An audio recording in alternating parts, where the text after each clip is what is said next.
The second point, which I regularly remind Guterres of when he says that the UN Charter must be followed and Ukraine's territorial integrity must be ensured.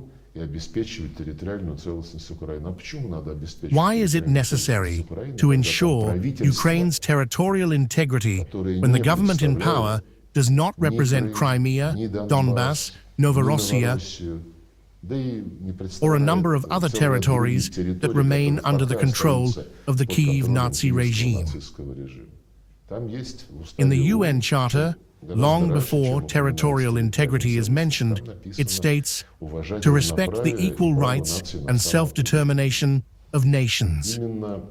It was this principle that became the basis for the decolonization process, primarily in Africa.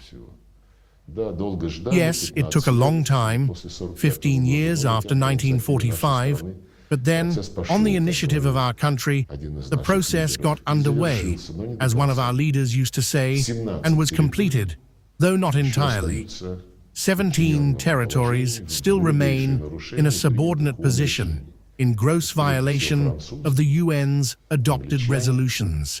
This is being done primarily by the French and the British. Macron screams, foaming at the mouth, that the Russians must comply with the UN Charter and international law.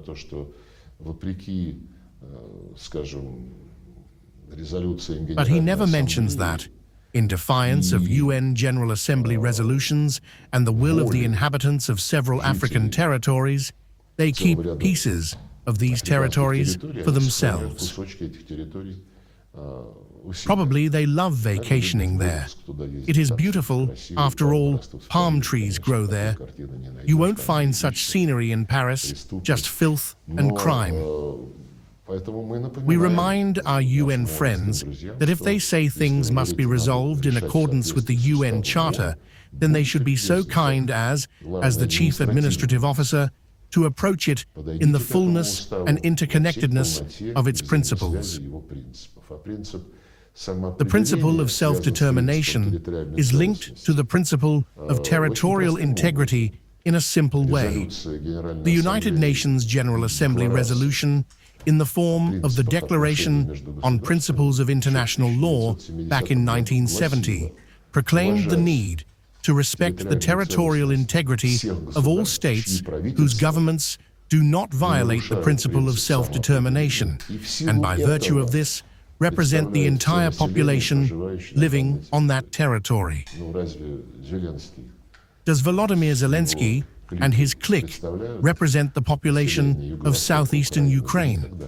Never, and under no circumstances. When the UN Secretary-General today says that the Ukrainian crisis must be resolved on the basis of relevant resolutions, he is referring to rabidly Russophobic resolutions that over the past 3 years have been adopted through voting, by the votes of those blackmailed by the West, those threatened by it, and those forced into compliance.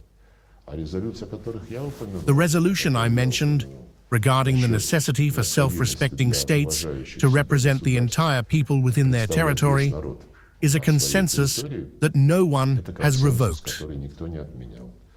We spoke about the legislative eradication of the Russian language, about the recent law banning the canonical Ukrainian Orthodox Church, the sister of the Russian Orthodox Church. Article 1 of the UN Charter. Everyone is obligated to ensure the observance of the rights of every person, regardless of race, sex, language, or religion. Language and religion are explicitly mentioned in the UN Charter, which our Western colleagues couldn't care less about.